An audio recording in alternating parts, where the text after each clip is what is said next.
Bom dia, meus amados. Hoje é mais um sábado, dia 9 de março de 2024. Trazemos hoje aqui para vocês mais um áudio, cujo título é Os Planos Divinos e a Terra Santa. Neste áudio eu vou trabalhar então os planos do Criador para o planeta Terra como uma escola de almas. A vinda dos arcontes, a quarentena da Terra, os eventos de luz, os flashes solares, as ondas desse Sol central, da luz que vem diretamente da fonte que vai fazer a mudança nesse planeta, e a libertação da humanidade. Os planos divinos e a Terra Santa foi uma pergunta que me fizeram num dos áudios desses dias. Por que tudo aquilo que está acontecendo naquela região do planeta não é da agora? Não é por causa do conflito que há lá agora, mas todos os problemas, as migrações, o êxodo de milhares, milhões de pessoas naquela parte do Oriente Médio. Na verdade, o Criador, quando falamos em Criador, falamos aqui de Deus, não tem nenhum plano específico programado para determinada região, determinado país, exclusivo de um povo. Isso não existe. O plano divino é um plano para a casa planetária chamada Terra. Desde a sua criação, nos primórdios dos tempos, quando a Terra ainda era poeira cósmica e gases, que não existia na forma física material, o plano divino já existia para este planeta. Porque Deus não é uma entidade, não é um senhor de barbas brancas, com cara de bom velhinho. Aquilo que nós chamamos Deus, já disse aqui há uns tempos, vem dos eus, de eus. Todos os nossos eus, todos nós, todas as consciências que existem no cosmos infinito. Nós somos um átomo semente divino, originário da fonte, uma consciência. E Deus é simplesmente a consciência maior, a consciência integral, toda a consciência existente. Nós somos partes, Ele é o todo. Obviamente Ele tem planos para todos os planetas e todas as estrelas, todas as galáxias, universos do cosmos infinito. Por que Ele teria um plano só para a Terra? Por que dentro do planeta Terra Ele teria um plano para uma região? Como aqui foi me perguntado, a Terra Santa. A Terra Santa, na verdade, é toda aquela região do Oriente Médio. Não envolve apenas Israel, Jordânia, Palestina, abrange também o Líbano, a Síria, Iraque. É uma grande região ali, porque ali está uma história mais conhecida. Nós sabemos que a ciência hoje tem algumas referências mais antigas, antes inclusive da Grécia Antiga, do Egito Antigo. O Egito também faz parte, embora esteja na África, ele está ali, vizinho, coladinho ao Oriente Médio, faz parte da Terra Santa também. Se nós vamos ampliar um pouco, inclusive a própria Turquia se inclui, porque ali teve origem de muitas personalidades da história bíblica, então é considerada Terra Santa, mas é uma denominação que os humanos deram. Para o Criador não faz diferença nenhuma separar em continentes, em países, em estados, povos.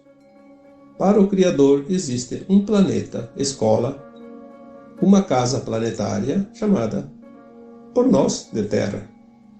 Fora da Terra, sabemos que a Terra não tem esse nome. Tem outros nomes. Alguns chamam de Urântia, outros de Shan, outros de Gaia, e deve ter outros nomes que eu não lembro agora. O planeta como escola de almas, ele é uma casa dividida em partes, como sala, cozinha, quarto, área de serviço, garagem, enfim. Como nós conhecemos uma casa.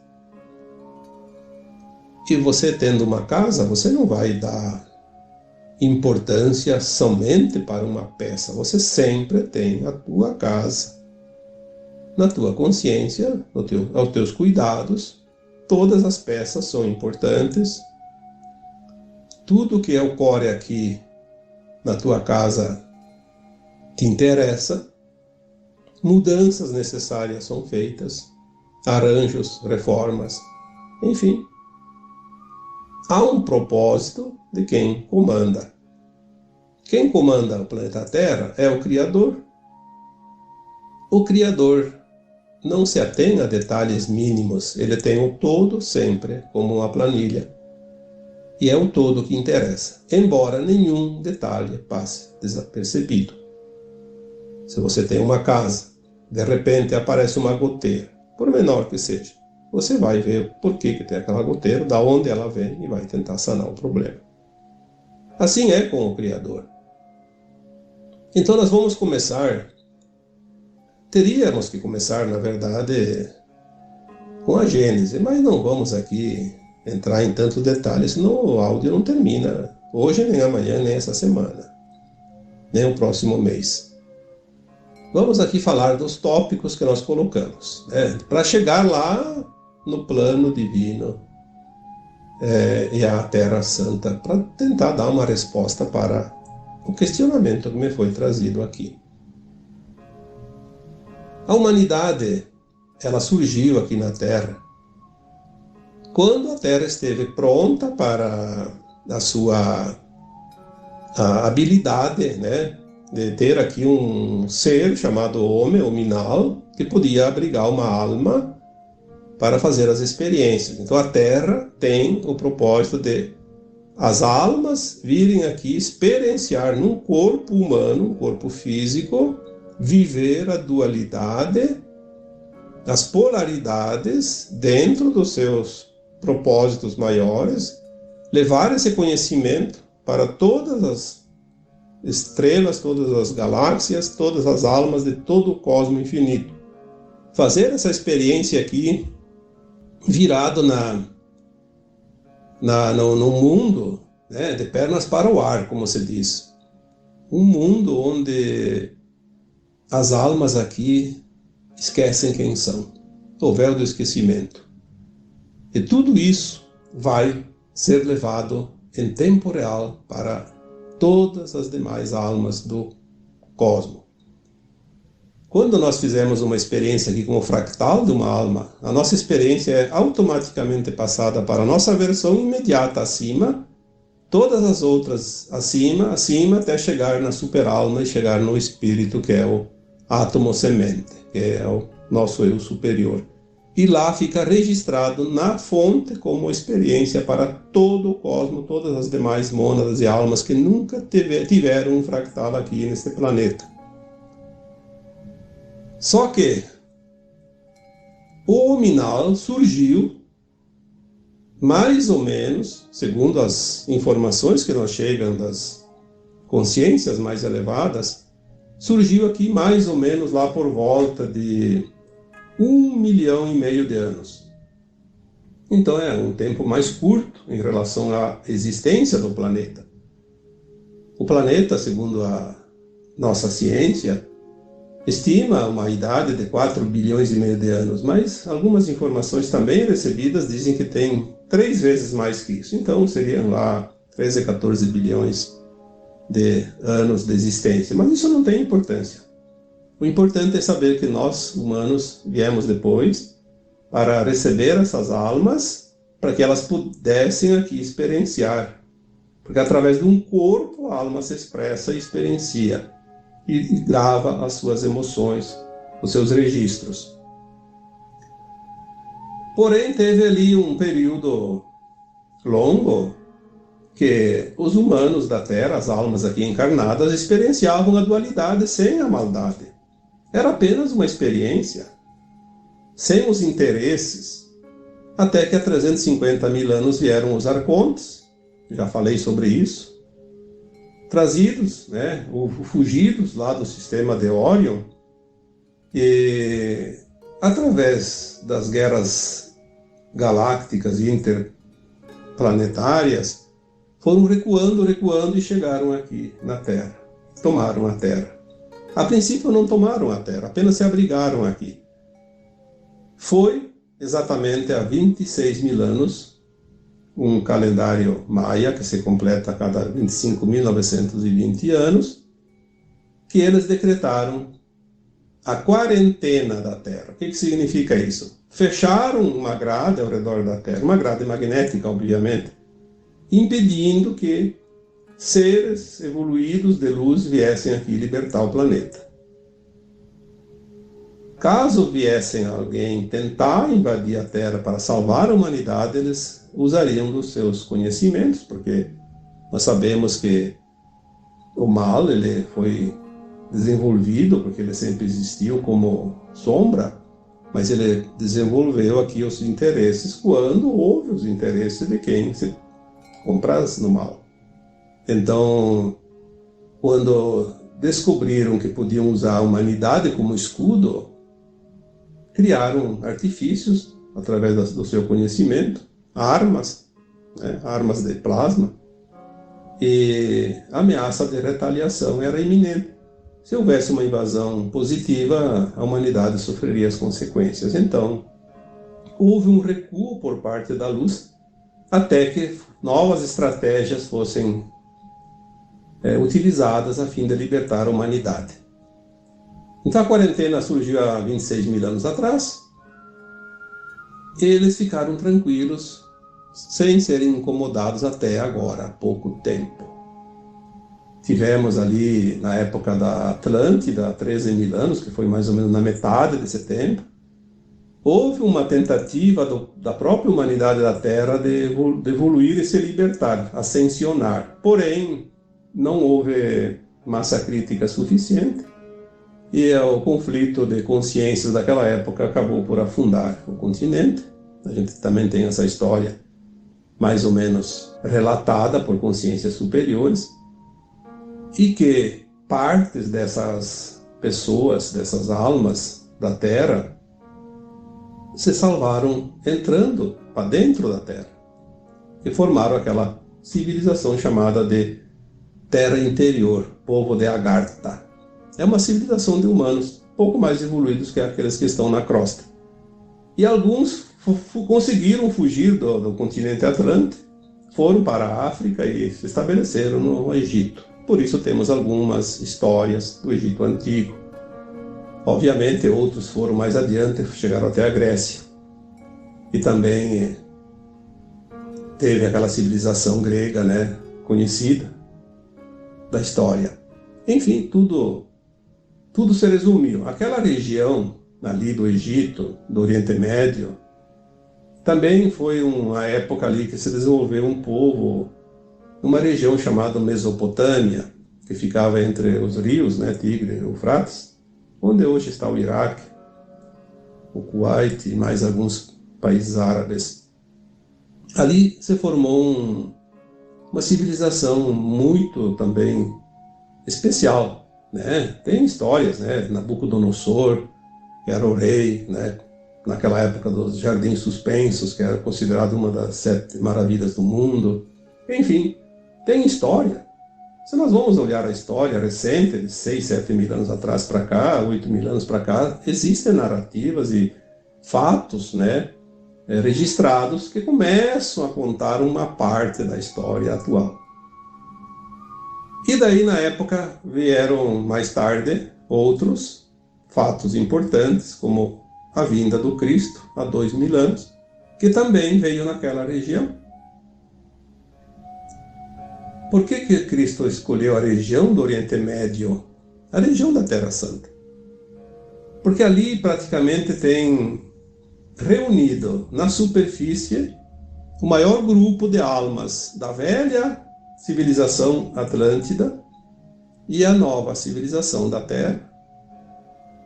E ali tudo se produziu ali, desde história, desde conhecimento, experiências, e ali também houve muita migração de almas encarnadas, né, de pessoas, desde das cruzadas.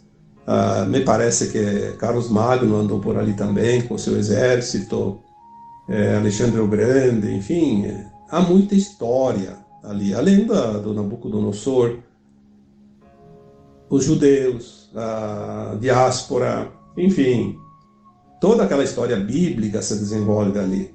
E ali é uma região também de muitos conflitos, porque há muitas raças, e ali estão representadas todas as raças praticamente do planeta. Eu diria que ali é um parágrafo que resume bem a história da humanidade recente, nos últimos milênios, nesse tempo de quarentena, né, da Atlântida para cá, principalmente. Quando nós olhamos aquela região, nós vemos ali uma amostra do que há no planeta. Mas não foi Deus que colocou tudo isso. Isso é apenas um fato. A humanidade se organizou desta forma. O que existe ali na região são coisas que não são ditas. Por exemplo, na Síria. Na Síria tem um pentagrama, um vórtice, 5 pontos, 5 portais da deusa. Por isso também, tanto conflito. Os arcontes sabiam disso. Aqueles que dominavam o planeta Terra, que dominam ainda mais um pouco de tempo, parece-me que está chegando ao fim, sabiam disso. Por que o vórtice da deusa é tão importante para a humanidade? Porque apesar de todos nós termos a crença de que Deus é uma energia masculina, nós estamos equivocados com isso, porque na verdade Deus é uma consciência trina, Pai, Mãe, Filho em um. Mas a parte mais importante é a parte feminina, a Mãe, a Deus, que é a parte criadora. Porque se tudo cria, obviamente o feminino tem um poder maior. Toda a criação depende mais do feminino do que do masculino.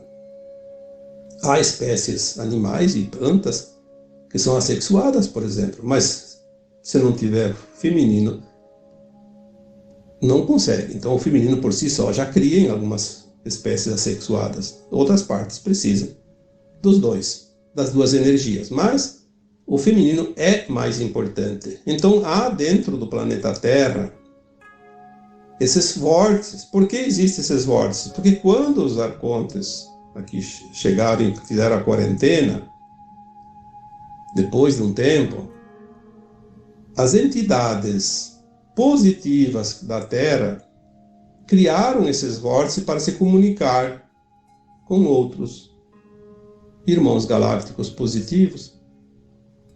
Então há muitos pontos importantes. As pirâmides, por exemplo, são pontos importantes.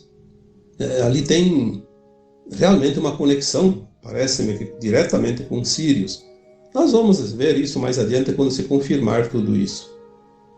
Então a deusa, o vórtice da deusa, em muitos lugares do planeta, e elas estão ligadas entre si através de linhas, chamadas de linhas lei. Essas linhas lei unem a comunicação de cada portal, de cada vórtice. Existem, eu acho que, não sei se passa de 100, mas deve passar de 100, eu não sei o número, mas são muitos. Na Síria tem um lugar chamado pentagrama, são 5, bem numa forma de pentagrama, 5 pontas.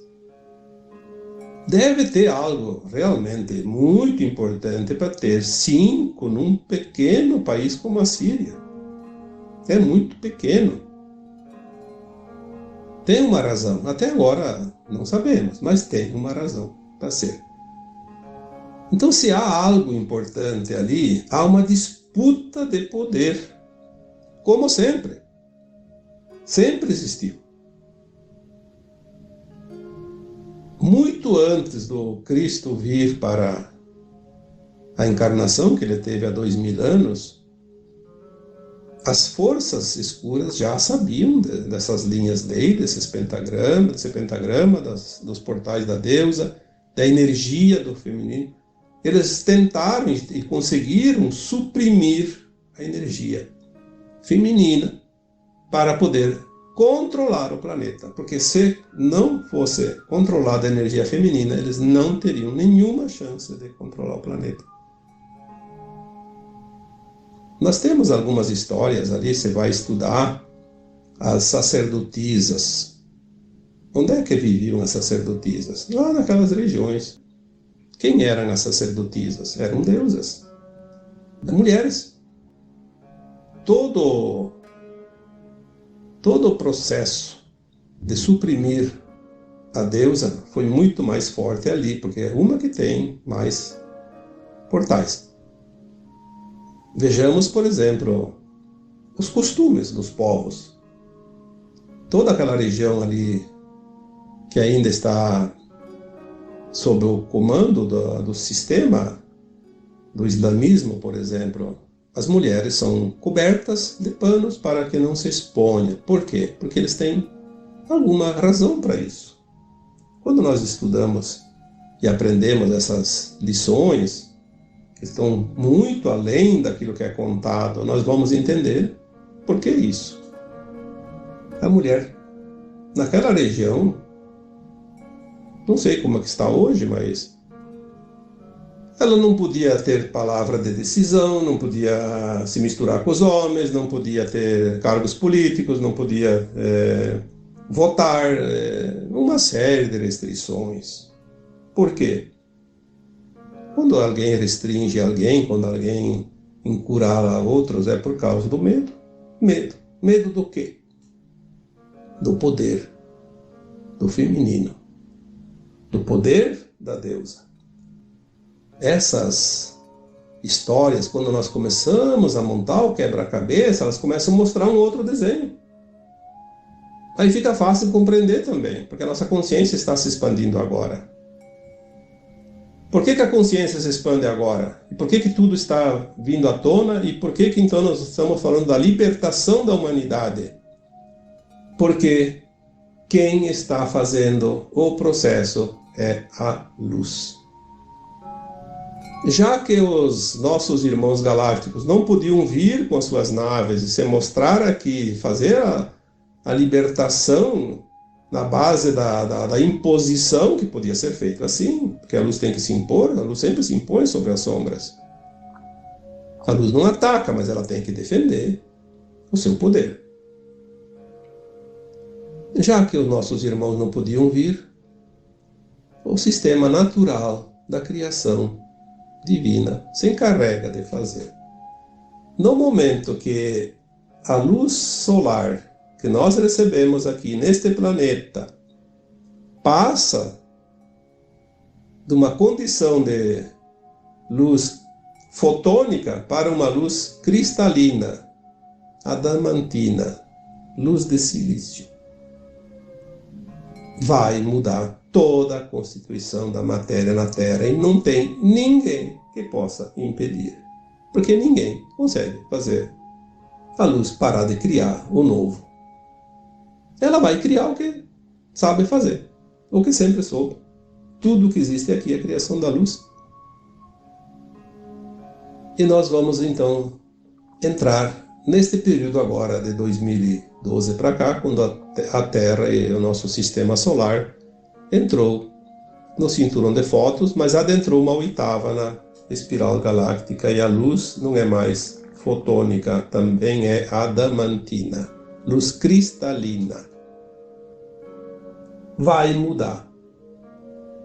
vai mudar as consciências, vai mudar os reinos. Já falei sobre isso.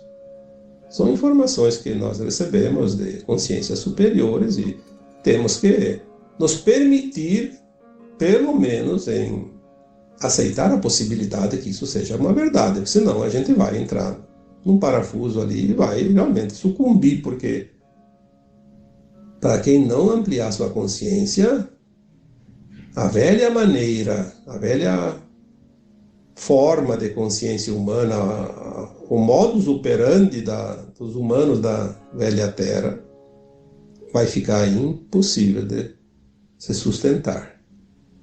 Nós precisamos deixar aquilo que já foi, porque agora um novo tempo chega e chega muito rápido.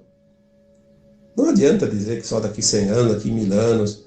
Eu já nem mais vou responder essas perguntas, porque cada consciência tem o seu tempo.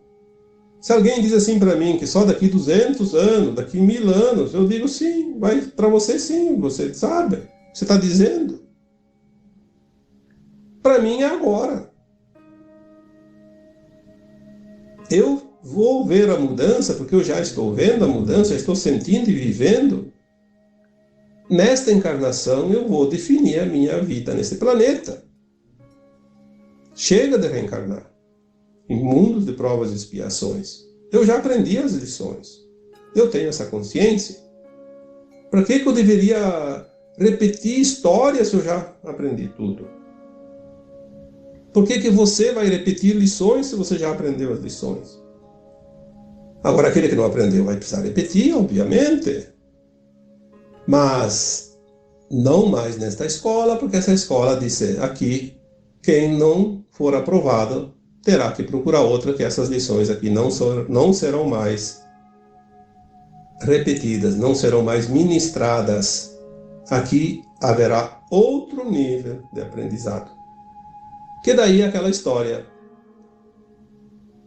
que nós vamos deixar um mundo de provas e expiações e partir para um mundo de regeneração. Nada mais é do que uma consciência mais elevada. E não adianta alguém que se diz kardecista, espírita, dizer que não, porque Kardec não falou isso. Kardec falou sobre a encarnação e a desencarnação. A lei de ação e reação, que é muito importante entender isso também. Mas ele também falou, e o próprio Cristo disse isso há 2000 anos, que nós iríamos deixar um mundo de provas e expiações para um mundo de regeneração. Se nós não admitirmos isso, estamos realmente fadados a viver mais um longo tempo ainda no mundo de provas e expiações. Às vezes a gente fica até sem vontade de responder algumas perguntas, porque a insistência naquilo que já foi, é como uma pessoa que está entrando na faculdade e acha que ainda tem que brincar de quebra-cabeça lá, de montar casinha lá no jardim de infância. Pelo amor de Deus, né? Vamos fazer as fases, os paradigmas, as etapas, como diz a Cristina Cairo. Vamos cumprir cada setênio com honra e louvor. Vamos fazer a nossa evolução sem a necessidade de tanta repetição. O que custa se permitir? Olha, eu não compreendo, eu não sei, mas se permita. Se você teimar e negar tudo, você vai ficar no mesmo lugar, na mesma situação. Você não se permite. Se há uma mudança, você quer fazer a mudança da casa, mas não quer se permitir carregar a mudança no caminhão. E também não vai levar nas costas. O que vai acontecer? Absolutamente nada. Vai ficar tudo como está. O tema de hoje: quais os planos divinos para a Terra Santa? Ou então os planos e a Terra Santa? Eu diria que a mesma situação que qualquer outro lugar do planeta. Não existe algo específico. O que existe é aquilo que eu falei esses dias. Não faz muitos dias que eu falei num áudio. com o tempo, a psicosfera de uma certa região fica tão carregada que é preciso um evento para limpar. Mãe Gaia não quer saber de ir para a nova terra, levando sujeira da velha terra, energias negativas. Aquele povo que paga em determinada região do planeta, paga pela situação dolorosa que se vive, eles construíram, através da sua psique, uma carga energética que inclui eles num mesmo lugar com outros da mesma frequência, e lá pagam junto uma forma de limpeza. Nós falamos sobre as tragédias coletivas, já os planos coletivos de alma, quantas vezes? Ninguém está no lugar errado e nem na hora errada. Esta que é a última encarnação na dualidade da Terra. Todos estão no lugar certo na hora certa, mas isso não há a mínima chance de haver engano. Cada um está onde devia estar. Cada um vai passar o que precisa passar. Ninguém passa o que não precisa passar. Ninguém paga pelas escolhas dos outros. Ninguém entra de gaiato, como se diz, em nenhuma história. Portanto, está tudo perfeito. E o tempo é de celebração. Porque nós chegamos até aqui. A última encarnação na dualidade da Terra. É o momento de júbilo, porque agora nós vamos ter a oportunidade de escolher se queremos avançar ou não. Depende só de nós. Por mais difícil que seja a vida, a situação de cada um, não há ninguém encarnado que veio sem nenhuma chance de ascensionar. A questão é o esforço que é preciso que cada um coloque nesta missão, nesta última encarnação. Sem esforços, sem vontade, sem a determinação, aí a coisa fica realmente muito difícil. E para finalizar, eu já vou responder uma pergunta por antecipação, porque sempre é feita a mesma pergunta também. Será que eu vou ascensionar? Bom, se você faz o teu melhor todos os dias, com a intenção do bem, você sabe também quando está fazendo algo que não é lícito, que não é ético. Se você fizer sempre com a consciência tranquila, porque é o correto, é o certo, é o melhor que você pode fazer, tudo na intenção do bem, não tem por que não ascensionar. Porque se eu tenho dívidas da vida passada. Você tem dívidas, já pagou, ou vai pagar ainda, não tem problema. O importante é não fazer dívidas novas. É tudo o que nós temos para dizer quando é feita esta pergunta. Será que eu vou ascensionar? Eu não sei. Eu não sei de ninguém. Não devo saber. Não faz a menor diferença saber ou não saber. Mas a grande diferença que cabe a cada um de nós é a escolha da forma como a gente deve agir a cada dia, a cada hora, a cada minuto, nesses dias que ainda nos restam de vida na terceira dimensão. Então, agora eu vos deixo com o meu abraço de luz em cada um de vocês. Namastê.